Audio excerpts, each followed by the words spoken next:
хойшин юм залхуу төрхүүлээгээрээ юу болов гэхийн завдлгүй мэгшсэн дуу хоолой эргээд гэртээ харихгүйгээр шийдсэн хүнийх болоога та борорч байна чи дараа юу ганцхан намайг сонгоно гэрээсээ гараа юу хоёр тийшээ бол гэсэн зарлигнаас хойш ахиж хараагүй гомдлтээсэн хос ахиж уулзгаа мэдэж байсан яриангүй халаас соосон залуу батруулт нь ирээдүг чинь харах гэж утсан ч чадлаггүй хэрж ирээ буцуу халамцуу хэнцүү шамдан олон харчуутай зодтолт нь галзуурах шахсан би тэр үед үргэлж бодолт минь хазар танаарсан харилцуур одоо бүхнийг шийдэж хамтаагаараа атгалцаа нүлээсийг нэвтлэн бишгэж хамаг итгэлээ дураа чи надад дүүх мөч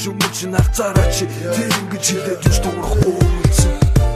чамаа дүүрэн би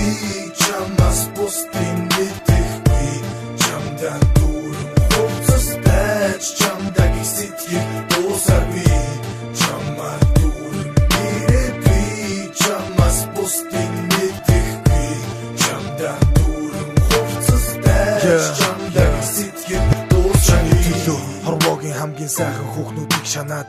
алрун шаварч ихэд гол руу чулуудыг хамаагүй энэрл чамдаал сэтгэл шулууд чинийхээ гав гинжинд орсон хойнол эргэжүүлөөтөө үйлүүлээ гэж үйлүүлэг шиг салыг салаагүй уртудаан замналтай хосуудад хувь тавилан нөлөөлөө биз амар жаргал гэж байхгүй амьдрал бол хатуу самар ямарч байсан юуч тохиолдсон чамдаал хамт баймаар тэсвэр хоёр айлын хүүхэд нэгнээ хайрлана тэсвэр шаардна санал зүрх зүйл байлгүй ганц хоёр өдрийн асуудал нэг насных биш хаалга савангуута эргээд тогшуул чамааг сансных зүрхээ мартаад явах нь ханаа нуусан бэ чи зүрхийг минь зүрхэлж ихэд зүрүүдэх хэрэг юусан тархийг минь ууландаа гიშгэж толгой дээр минь суусан танхилхан бүсгүй би ч гэсэн чиний зүрхийг нуусан